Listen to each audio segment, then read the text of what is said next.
This event is organized by the Rosa-Luxemburg Foundation in Geneva, which I'm leading as acting office director, in collaboration with the Geneva Graduate Institute. And it addresses an issue that we consider of paramount importance: the engagement of civil society within the United Nations, focusing on the Office of the High Commissioner for Human Rights and the United Nations Framework Convention on Climate Change. The role of civil society in international governance cannot be overstated. Civil society organizations, other than corporate actors, embody the principles of democracy, human rights, and environmental stewardship. They amplify the voices of the marginalized, advocate for justice, and hold institutions accountable to the people they serve. In the words of the UN Charter, we, the peoples, signifies more than just member states. It represents the global community of individuals, movements, and organizations, committed to defending human dignity and promoting peace and development. Today's discussion is particularly timely. In September, the Summit of the Future in New York will deliberate on the multilateralism we want, amid a climate where the space for civil society participation is shrinking and democratic potentials in the UN diplomacy are suffocated by states that prioritize interests over people. This is a crucial juncture where the principles of transparency, accountability, and inclusivity must be reinforced. The backdrop of a trust and cooperation crisis in multilateralism, which has been turned into multi-stakeholderism, and the weakening of intergovernmental coordination mechanisms make this dialogue even more urgent. The report we present today, a collaborative effort between the Rosa-Luxemburg Foundation and the Geneva Graduate Institute, meticulously examines civil society's engagement within the UN's human rights and climate change frameworks. This report is not just an academic exercise. It is a call to action. It identifies both the enablers and the barriers to effective civil society participation and provides concrete recommendations for strengthening civil society engagement. We are privileged to have with us distinguished panelists who will share their insights and experiences. Their perspectives will shed light on the practical realities of civil society engagement and propose ways to enhance its impact. Following the presentations, we will engage in a discussion incorporating your questions and contributions to explore how we can collectively reclaim and strengthen the role of civil society in the United Nations. This event is co-sponsored by CETIM, FIAN International, G2H2, the Society for International Development, ISHR, and GIESCR. Their support underscores the collective commitment to ensuring that civil society remains a vibrant and influential force within the UN system. As we embark on today's session, let us be reminded of the words of UN Secretary General Antonio Guterres, who said, "Civil society is a critical partner in our efforts to uphold human rights, achieve the sustainability goals, and ensure peace and security." Our discussion today are a testament to this and a commitment to ensuring that civil society reclaims its rightful place as an active and powerful force inside the UN system, ready to tackle the poly-crisis of the contemporary world. I would like to thank all of you for your presence, as well as for your commitment and your engagement in this crucial dialogue. Together, we can work towards a more inclusive, accountable, and effective United Nations. And now I would like to hand over to Sibylle Dirren, the Advocacy Officer at FIAN International, who will facilitate our panel discussion today. Thank you. Thank you very much, Eva, and also from my side, a very warm welcome to all of you. And it's a pleasure to introduce first the panelists that we have here. Thank you also again for your time and for being here to share with us the rich experience and expertise you have on civil society engagement, different UN processes. So I would like to start with Rini Elisabeth Babu, to the right. Rini is a distinguished member of the Geneva Graduate Institute's Applied Research Project team, and she represents the group of students that conducted the research for the report titled Strengthening Civil Society with the United Nations with a focus on OHCHR and UNFCCC. With a strong background in international and development studies, Rini has been at the forefront of research on civil society engagement within the Human Rights and Climate Change Institution. She will present in a few minutes the main conclusion and recommendation of the report just mentioned. Then I have here to my left Malik Öztem. Malik Öztem represents CETIM, the Centre Europe Tiers Monde, or the European Third World Center, which is committed to advocating for the rights of marginalized communities and promotes equitable development. Malik brings extensive experience in human rights advocacy and will provide a critical perspective on the current state of civil society participation in the UN. He will also share with us a key recommendation for enhancing civil society's role in international governance. Then we have here also Mathilde Pai. Mathilde Pai is a leading advocate from the International Service for Human Rights. Her work focuses on defending human rights defenders and ensuring that their voices are heard in international forums. Mathilde's extensive experience in human rights law and advocacy will provide valuable insights into barriers and enablers for civil society participation within the UN. She will also present key recommendations for improving civil society's engagement. And then we have to my right, Magdalena Sepulveda Carmona. She's the Executive Director of the Global Initiative for Economic, Social and Cultural Rights. With a distinguished career in human rights, Magdalena has served as UN Special Rapporteur on extreme poverty and human rights. Her deep understanding of economic and social rights will enrich our discussion on how civil society can effectively advocate within the UN system. She will also share key recommendations for enhancing civil society's role in economic and social rights advocacy. We're still waiting for one panelist. I will introduce her when she's there. But with no further ado, I would like to give the word to our first panelist, Rini. Representing the Graduate Institute, we've been engaged with Rosa-Luxemburg for an applied research project. And you can see the title here.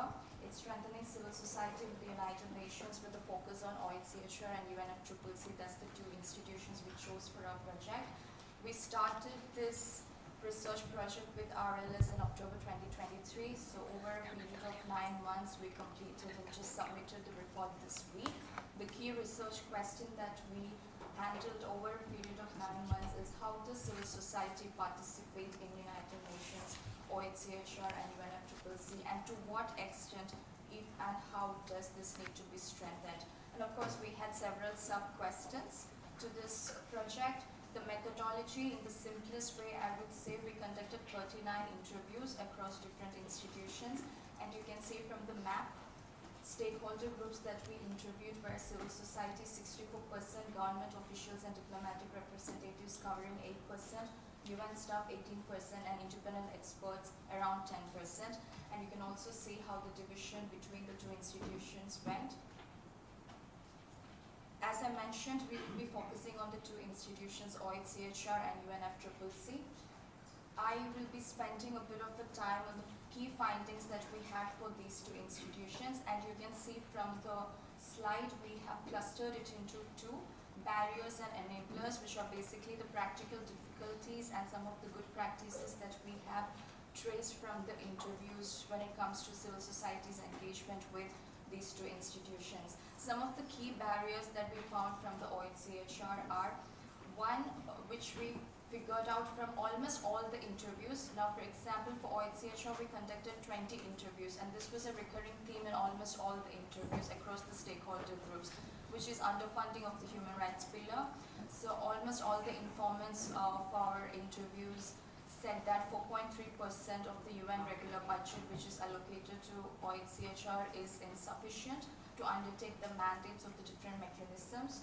Second recurring point was on reprisals, and from the UN Secretary General's annual reports we saw that there's a clear spike in the cases of reprisals, acts of intimidation, threats and harassment against human rights defenders who are engaged with the UN mechanisms.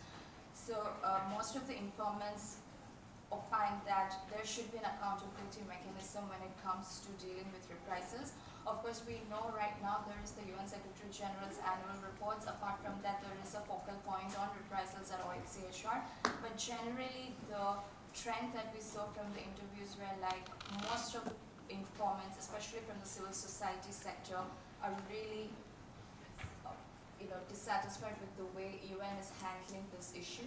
And the third point is on the logistical concerns. For example, the accreditation process, the issues with the digitalization of the entire system, the restrictions when it comes to site events, allocation of just one room for the civil society, issues with the travel, Geneva being one of the most expensive cities, how especially civil society actors from the global south find it difficult to come here and participate in the events, and issues with getting visas on time. So these were some of the logistical concerns that we traced from the interviews. Language, another concern. Again, 6 UN official languages, and if you are not accustomed with at least one of the 6 UN official languages, how it really limits your engagement/participation with the UN processes. Then the next point, which was sort of unexpected, but it was really highlighted in most of the interviews, especially by the UN staff and the independent experts, which was lack of expected assistance from the UN country teams. So most of the UN staff highlighted that there is a lot more that the UN country teams could do when it comes to following up on recommendations, playing an intermediary role between the civil society actors and the governments, and providing up-to-date information to the Secretariat, assessing the human rights situations in the different countries. But generally, most of the UN staff stated that they often come under political pressure because, of course, they have to operate from where they are. So there has to be, we have to do something about this, and the UN country teams really need to improve when it comes to their efficiency in which they handle human rights situations. And the last point is lack of assistance for the UN independent experts from the Secretariat. Now, this was again articulated by all the independent experts that we spoke to. They said when it comes to the financial and the human constraints that they face, they find it extremely difficult to deliver the mandate. Lack of proper assistance to carry out their work, and then also all the financial crunches when it comes to going for field work, getting access to the field, etc. So these were some of the barriers that we generally figured out across OHCHR. Now again, I would say these are some general findings. When it comes to OHCHR, we know we have different mechanisms. We have the Human Rights Council, special procedures, treaty bodies, and the Universal Periodic Review. And we have specific findings which are applicable to each of the specific mechanisms which are available in the report. But because of the time constraint that we have, I'm not going through those specific findings. And then enablers, which are basically the good practices that we figured out from the interviews. One is hybrid meeting modalities. Again, we can have different opinions on the pros and cons of hybrid meeting modalities, but generally from the interviews, we got a sense that everybody is really satisfied with this new adaptation of the hybrid meeting modalities, and everybody recommended that it should be made permanent across the stakeholder groups. Second good practice is the publication of the handbooks by OHCHR, where you get the small practical guides explaining the different processes on how to engage with each of the human rights mechanisms. So the UN staff stated that it should be periodically updated and should be available on the website, and we should also ensure that it reaches as many civil society actors as possible for an efficient engagement with the mechanisms. The third point, Universal Human Rights Index, we all know, the website that's developed by OHCHR. Again, everybody said it's really helpful when it comes to tracking and filtering recommendations thematically, not just for civil society actors, including for researchers, for following up the recommendations. Member states-led initiatives with civil society, this was mostly stressed by the diplomats that we spoke to and also some of the UN staff, and they gave us a few specific examples like Unmute Civil Society, which is mostly the initiative of Costa Rica Permanent Mission, and then Dutch governments work with some INGOs like Civicus to engage more civil society participation. UN Web TV, of course we know the use of UN Web TV, making it accessible for the public, all the open door meetings of the UN. More coalitions and networks taking shape. This was more attributed to UPR, how UPR really helped civil society to come together and take part in the different UN processes, but generally we got a sense that these coalitions are helping the mechanisms generally, including special procedures and treaty bodies. Next is UNFCCC. Again, some of the findings are repeating here, but I'll quickly go through the barriers and enablers, similar clusters that we have. Practical and logistical, like whatever we covered for OHCHR, travel problems, issues with getting visas on time, accreditation issues, etc. Official languages being 6, again that was a problem that we figured in the UNFCCC interviews as well. Power dynamics within civil society actors. So some of the informants from the interviews stated that there is a sort of a power dynamic between the global north and the global south civil society actors. Global north organizations having more funding and being closer to the UN institutions, it helps their work much easier, and they also have a lot of dedicated staff to engage with the UN processes. So they're more efficient that way, which sort of widens the gap between the organizations in global north and south. Another issue related to capacity, again, which also comes in enablers, so people had different opinions, in some informants saying that it's really improving, but there has to be much more that has to be done by the global north INGOs and the UN. Another important point that we figured in the UNFCCC interviews is on the conceptual barrier, which is basically what is civil society, how do we define them, can we include private sectors in this whole definition, what are the differences between the terms engagement and participation. We often use it interchangeably, including in the report we have used it interchangeably because that's how we got the data from the informants. So again, most of the informants said that we should have clear definitions on these terms, civil society, engagement, participation, so that there's no misunderstanding when it comes to engaging with the UN processes. Enablers, again, we have some repeated points: capacity building for civil society, coalitions and network structure, which we saw in OHCHR as well. More and more networks coming up nationally, regionally, globally. Recognizing the expertise of civil society and new dialogue formats, relationship building and collaboration with the UNFCCC Secretariat. Again, informants saying that there is a rapid improvement in the way these things are handled, and ongoing exchange between civil society actors and the national governments. So these are some of the key findings that we had from the UNFCCC. And quickly on Summit of the Future, this was one question that we handled in all the interviews. Again, we had very polarizing opinions across different stakeholder groups.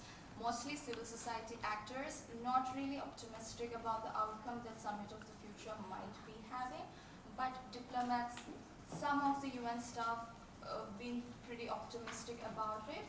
Again, I would say we haven't done this quantitatively, but generally a 70-30% is how I would like to divide it. 70% people saying that they're really pessimistic about the outcome of Summit of the Future, whereas 30% being optimistic, saying that this could be a platform for everyone to come together, to restart conversations, to regain confidence, to rebuild trust with different stakeholder groups. But from the civil society actors, especially that we spoke from Geneva, people were sort of skeptical, saying that at a time when UN is facing this liquidity crisis, do they have to invest this amount of money to something like a Summit of the Future? What is the role of civil society in this whole process? What is it that we can contribute to it? Including some UN independent experts saying that even the independent experts are not really involved in the whole process. So is it something just for the states, by the states, run by the states? So these were some polarizing opinions that we got on Summit of the Future. Lastly, on recommendations, again, these are clustered into different themes: logistical, systemic, capacity building, and conceptual. But we have very specific recommendations in the report, but since I have to run through everything, I've just clustered it here.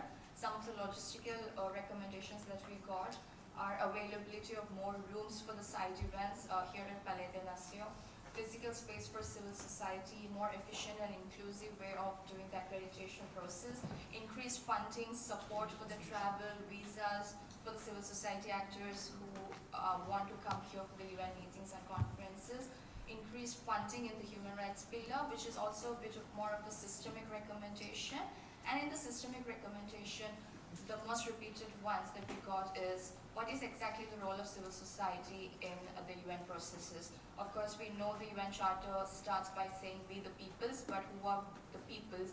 Is it eventually a state-led process, which is the sense we got in the OHCHR interviews also. All the mechanisms, whether it's UPR, whether it's treaty bodies, or whether it is including to an extent special procedures, at the end of the day, the decision-making power lies with the state. So what is it exactly that should be done to improve the inclusivity of civil society in the whole process?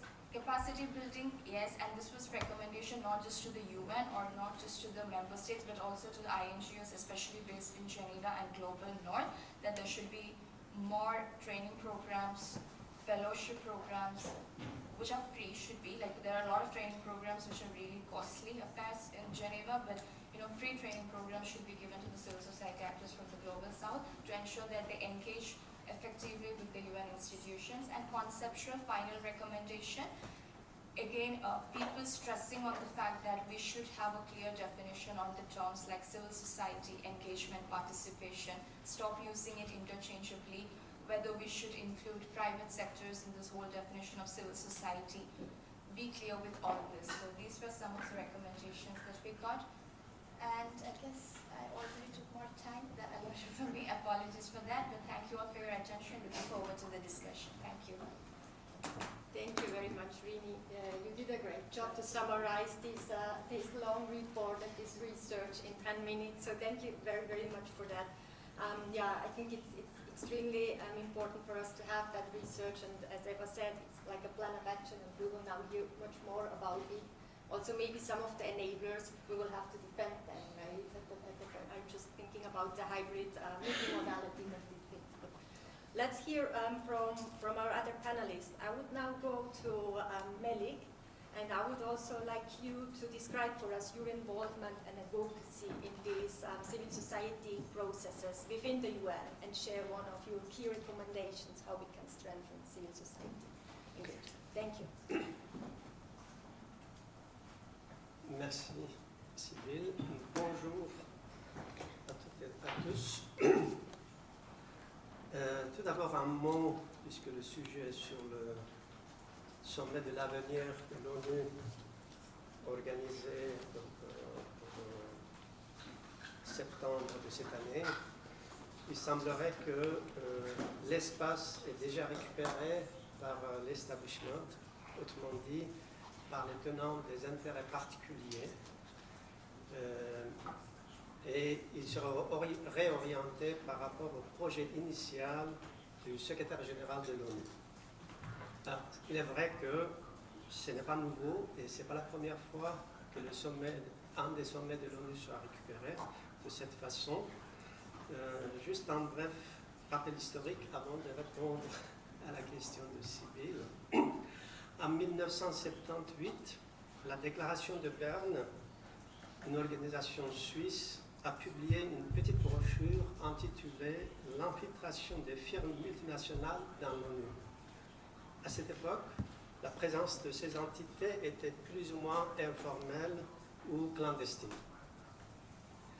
En 1998, Feu Kofi Annan, ancien secrétaire général de l'ONU, a présenté un rapport à l'Assemblée générale avec le titre « L'esprit d'entreprise et la privatisation au service de la croissance économique et du développement durable ». Il s'agissait en quelque sorte de la promotion des sociétés transnationales au rang d'agents de développement.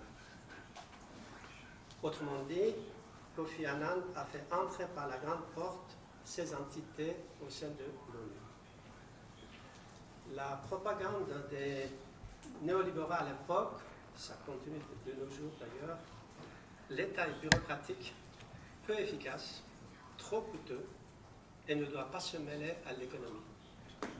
Solution avancée, il faut privatiser les services publics, l'économie de marché est dans l'intérêt de tout un chacun, et les sociétés transnationales apporteront à la fois la prospérité et la démocratie.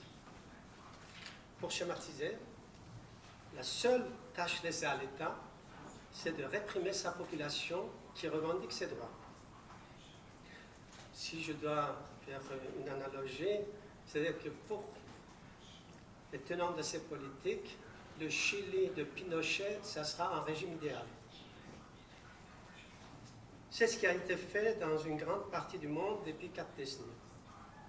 La plupart des États ont privatisé leurs services publics et ont adopté à l'échelle nationale et internationale des lois, des traités en faveur des sociétés transnationales qui ont pris progressivement le contrôle de nos vies, pour faire court. L'État est devenu spectateur sur le plan économique et commercial. Juste un exemple parmi d'autres. Vous savez, ces compagnies informatiques qu'on appelle les GAFAM ne sont toujours pas régulées au niveau mondial.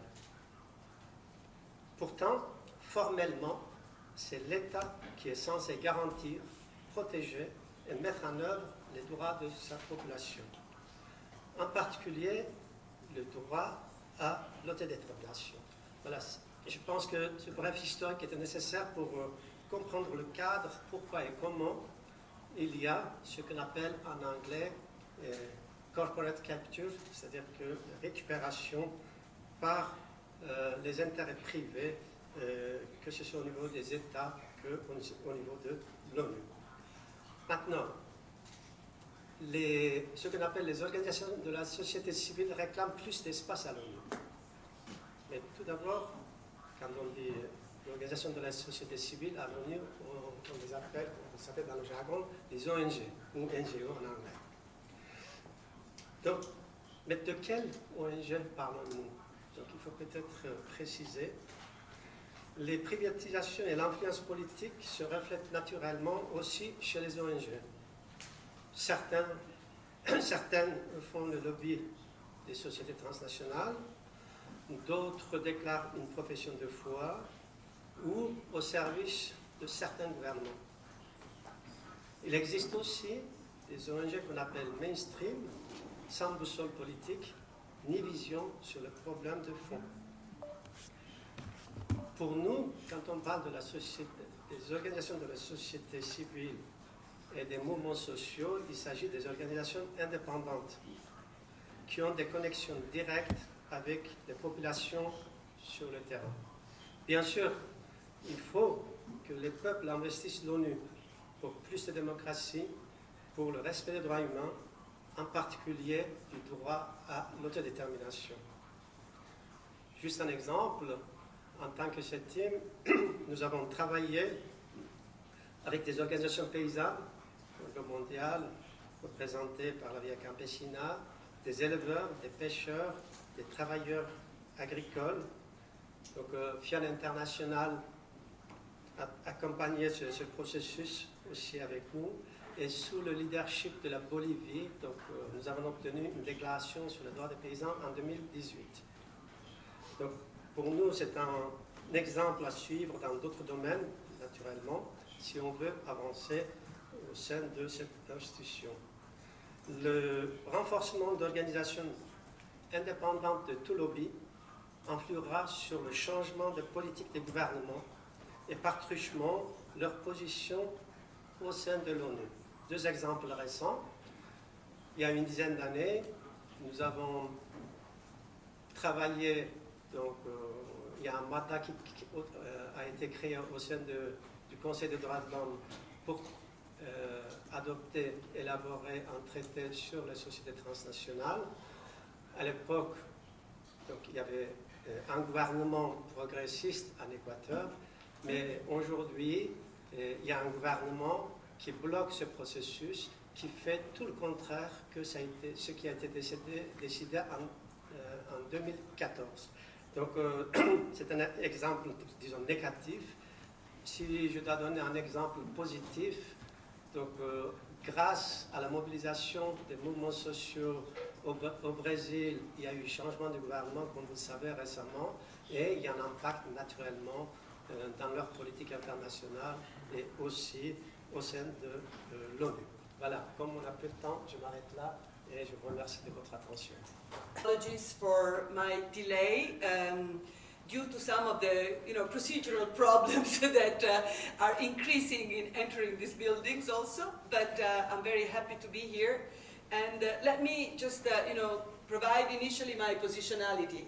I mean, my relationship, given my age, my relationship with the UN has been in two completely different eras and contexts, I would say. The first is the disarmament work with the fantastic movement that actually produced the banning of landmines, which is here gathered these days to continue the process of actually making the world a landmine-free planet. So that was really a civil society, a societal pressure to the institutions to ban something that was a rather conventional weapon used by everyone.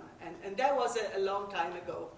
Then I shifted to the global health environment, and my major effort in the global health has been certainly the Framework Convention on Tobacco Control, which is also a kind of another world. It seems a long time ago, it was 2005, states at that time still had a sense of their responsibility. They were not spectateurs, they were really engaged, and also civil society then could bring the evidence and put the pressure, because we strongly believe in institutions, and that's where international law needs to be designed. But now, of course, things have changed, and although we have, I've worked a lot on a global strategy of public health, innovation, and intellectual property rights, we have entered in these multi-stakeholder mechanisms where I wish governments were spectators. In fact, I think have become the spokespersons for the vested interest of the private sector. I think we are beyond the corporate capture. We are at an era of privatized states, where even the public function, la fonction publique, is not oriented, if not to competition and presentism and short-termism, return on investment immediately, like a business sector. So even the state has privatized itself. We have a round of investment round at the WHO where investment used to be a public function, a public responsibility word. Long-term projections, that's how public health systems were built. That's how public health education systems were built. Transport, public transport, well, investment in a common good that would be for all. Now, governments use this concept of investment in the return on the investment. So you will have one country giving a little bit to the WHO, pretending that they are giving the WHO, to have something coming back to their country in return. And that's what we see, with a switch of the political culture around the function of the member states. And I come from an institution where, talking about, participation or engagement, you name it, we used to have 1 minute to make an intervention at the end of all the negotiations. Now, lately, last month, this 1 minute was reduced to 45 seconds. So I challenge you to say whatever intelligent around the very thorny issues of global health after a pandemic, and with all the things is happening through wars on public health, the right to health, and the health of people in 45 seconds. But so far, no one has dared to use this 1 minute or 45 seconds to be silent, because silence would be speaking out more openly than actually going there with our niceties, thanking governments, thanking everyone, and we spend already 10, 15 seconds only to thank. Very polite, very technical, totally not disturbing the scenario. So much so that the other day I was meeting a WHO secretariat person saying that the good old times where civil society organizations were strong, vocal, shaking the arena is gone. So we are under kind of scrutiny from others. What are my recommendations? Because I know the time is very short. Well, reclaiming the UN, reclaiming the WHO, but reclaiming the UN is there are no easy recipes, first of all, and it's not going to be an easy journey. It's going to be a long journey, uphill journey, because we are in this theatrical multilateralism now, which is precisely pursued with a lot of town hall meetings, informal consultations, separate parallel things happening at the same time, precisely to confuse the intergovernmental processes and precisely to derail people from the mechanisms of powers that exist today. Now, the UN Secretary General, speaking about the Summit for the Future, has said that we are entering this multipolar, I'm quoting, a multipolar world in which power relations are not clear. Well, I think that the power relations are very clear, actually. Very simple, very clear. And, the idea is that the notion is that we need a UN 2.0, that the multilateral intergovernmental system doesn't work. Well, relations, as I said, are quite evident, and there is the persistent blockage by a certain group of countries, mostly Western countries, but it depends. Sometimes, on women's rights, you have other countries blocking. You see, there is a persistent blockage from certain countries to stop and derail any diplomatic process in UN fora. I was speaking about this before coming here. And this is the elephant in the room. Not that these things were not happening before, of course. This has always been the case. But because there has been such a confusion created around intergovernmental dynamics, because there is this idea of inclusiveness, it's all theatrical, it's all recitative diplomacy, because, we can be in the rooms, but we count absolutely nothing. And when we are not, when the going gets tough, when there are negotiations, we disappear from the rooms, We are not in the rooms in the negotiation of the Summit for the Future. We are not in the rooms in the negotiations for a pandemic treaty. We are not in the rooms for the plastic treaty either. So we disappear from the rooms. And this is a serious problem. Of course, when we talk about the UN, we're talking about a very articulate system. The UN is not just the UN agencies in Geneva, for example. It is the General Assembly. It is the Security Council. Who is talking about, who of us in Geneva cares for what is happening at the Security Council, which is basically impeding, preventing international law from being implemented? The UN is the house of international law. And yet we have a system in the UN which is actually preventing international law from being applied. And there are countries that have never actually cared for international law, who are now defended by the Security Council and the veto power, okay? So this is the situation where, of course, the civil society has a very tough, go. So what should we be doing? First of all, we should be connecting each other. We should get out of the silences in which we have been squeezed, in which we are comfortably squeezed. Our opponents don't work in silences. The private sector that you were talking about and that people were talking about, they are a real conglomerate structure of strategic thinking and strategic planning. That's what actually we found in the Food System Summit in Rome. Now we see it happening at the Summit for the Future, is that enormous conglomerate that is very structured. They know no silences. Apart from the fact that they need a few people to do things because they have the power of money, the legal power, they don't need democratic exercises, but they are strategic and structured. We are still working in silences. And this is a syndrome that we really need to overcome. This is no time for territorial thinking. I do health, you do food, you do climate. This is no longer the time for territorial thinking and not time for pragmatism. I want to announce that yesterday there was the MSF Access campaign, which will be closed. It will be closed at the time where Gavi, all these public and private partnerships, which are de facto and de jure private entities, totally unregulated and totally financialized, will be taking over the UN in hell for sure. but they are also connected with food. And they're also connected with the digital markets, and they're also connected with the financial markets. That's what Gavi says. We will solve the problem of global health, the financing of global health. We put it on the financial markets because, quote, there are a lot of nice people in the financial markets, international financial markets, who want to do good. And we know what that means. A lot of vaccine bonds, pandemic bonds, all these financial products which make a lot of good for the pockets of those that invent them.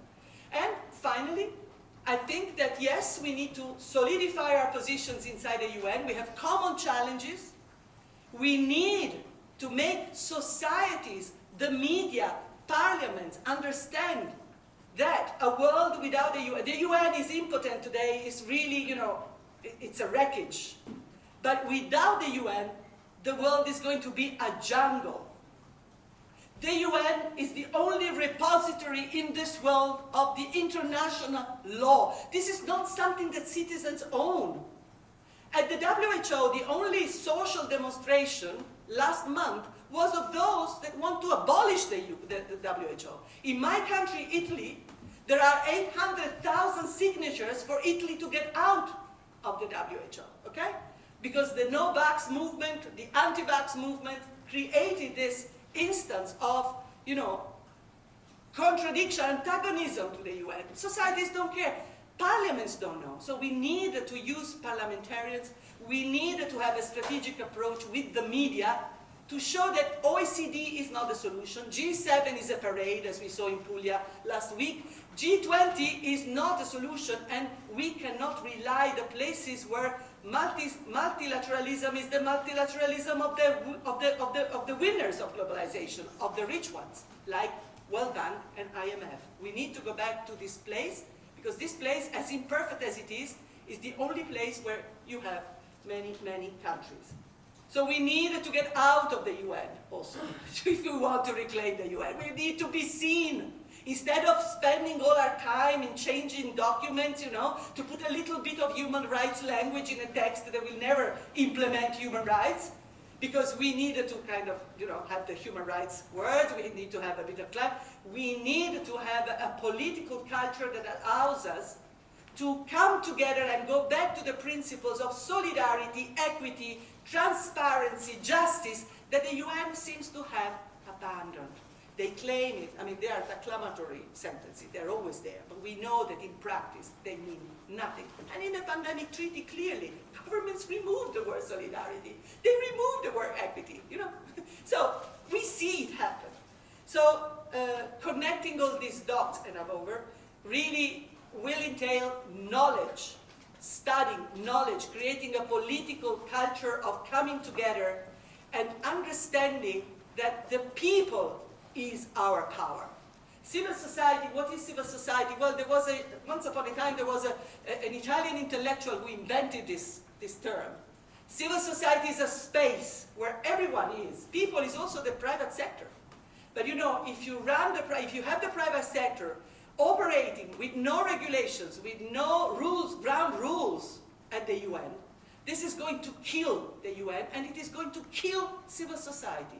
And my final comment is that, like Chiara Cordelli in her fantastic book on the privatized state says, there is a very close connection about our failures to truly claim and reclaim the UN and the rising powers of fascism, regressions, attack on women, nationalisms, because when the state withdraws, when the citizens don't see the state in public transport, public education, public health, the fear that they develop leads them to the really regressive forces that are now more and more organized, even within the UN. Thank you.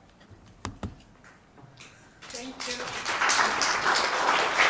Summit for the future and also some recommendations. Please, and also try to be. I will, thank you. I would like to go back to one of the words that we were saying, Brave, at the beginning, of how the report is not an academic exercise. And I would like to link the discussion that Rini did with what Malik said, bringing the examples of the Summit for the Future. And I will argue that the mechanism in place to allow civil society participation at the Summit for the Future, that is the so-called Impact Coalition, it is exacerbating the corporate capture of the UN and the mechanism. And in order to show this, and I'm going to touch upon several of the topics that were discussed by Nicoletta, in particular about privatization. But let's go first to 2021, our common agenda, the report of the Secretary General. This report was aimed to look at the implementation of existing commitments at the UN, in particular the Sustainable Development Goals that we know now are not going to be achieved. The most important part of this was a recognition that we have very fragile social contracts in our society due to the growing disconnection between citizens and public institutions. So this report recognized these difficult social contracts, wants to create new social contracts, and for that, this report, the Secretary General report, proposed improving citizen experiences with institutions and public services as a concrete means to build trust for the future. And this is very important. So this is what we need to understand is the origin of the Summit for the Future. So the idea of the Summit for the Future was our common agenda and this recognition that we need to rebuild social contracts in the societies. It is the healthcare, education, water and sanitation, transport, energy. Those are the ways by which states can comply with their economic, social, cultural, and environmental obligation. It is by providing universal quality public services. So, if in this process, in which we want to rebuild public services, rebuild trust, and plan for the future, we put together transnational corporations and NGOs in this impact coalition, we are of course diminishing the space for civil society organizations, non-for-profit civil society organizations to participate because of the huge asymmetry in power, in access and resources. If you equate the space and you make it available for the for-profit and the private sector and the non-for-profit, the space is occupied by the private sector. And we have seen this in many UN instances discussing food, discussing health, or discussing the responsibility of transnational corporations. So it is expand and exacerbate corporate capture. And the goal of improving people's life, it is sort of pushed aside. Another problem is that this design is truly problematic in terms of accountability.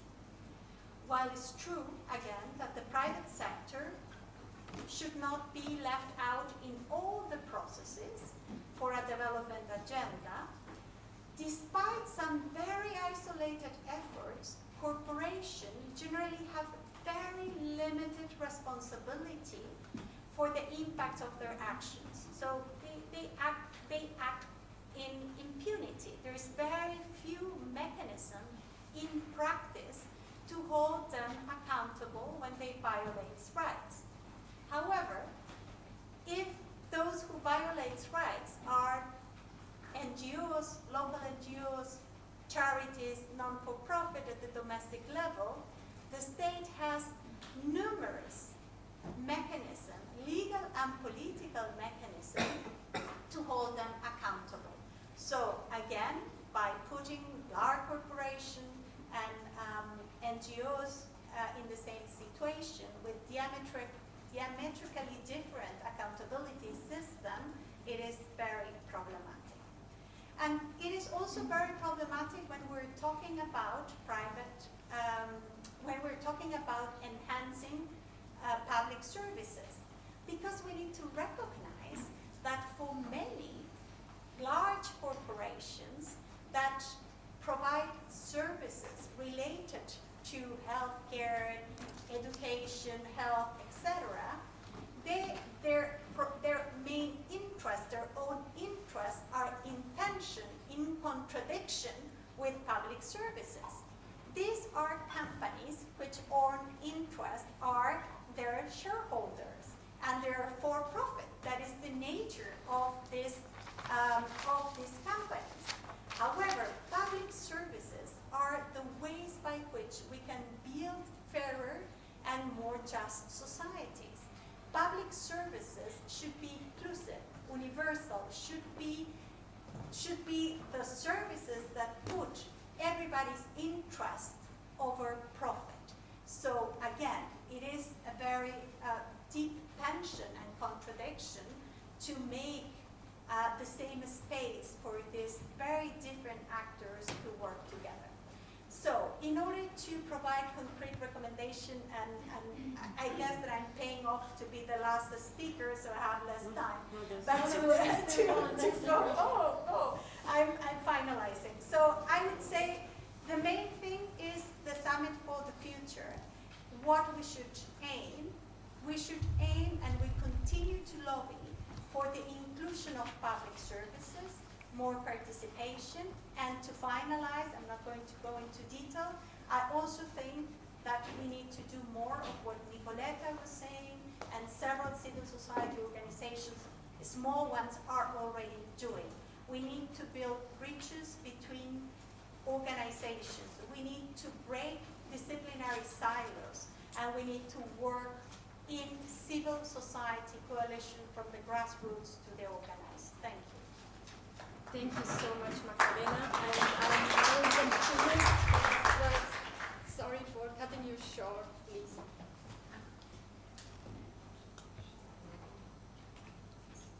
Yeah, I'll try to wrap up all the really important interventions that have been made by my panelists. So, because Malik also referred to the history of how transnational corporations got involved in the UN, I think it's really important when we look to the Summit of the Future to also look back to the past on why NGOs are part of the architecture of the UN.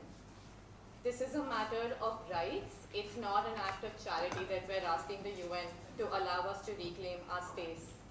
So the role of the NGOs, as we've all spoken, we the peoples, right? Those are the very starting words of the UN Charter. But additionally, it's acknowledged in the Charter in Article 71, which also names ECOSOC as the body to develop suitable arrangements for consultation with NGOs. And ECOSOC, of course, acknowledges in principle, and Nicoletta, of course, mentioned, there's a lot that the UN says and what they do is a different thing. But in principle, it does acknowledge the breadth of NGOs' expertise and their capacity to support the work of the United Nations. And we have an entire body, which is the ECOSOC Committee on NGOs, whose entire job and mandate is to ensure NGO engagement at the UN. In spite of that, we do find ourselves, as this report mentions, in a space where civil society faces severe barriers at every level. At entry, even when there is entry, I think there are very different ideas that different stakeholders have of what engagement actually means. Like you said, it's not just being in the room. We want to have a way to contribute to the outcomes, for our expertise to actually be used by the UN. And a really severe problem is the lack of accountability for reprisals.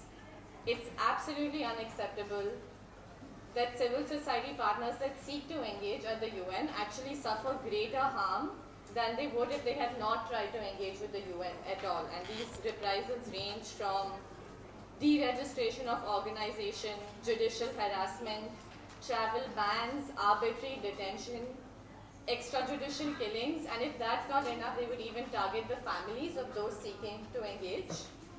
So while we find ourselves at this crucial juncture of Summit of the Future, which of course is trying to address the point that the multilateral system is completely broken and there is the requirement for a renewed version, we need to ensure that that version does meet the problems that civil society faces right now. The language around civil society participation in the summit merely talks about improving the communication between civil society and the UN. That's not enough.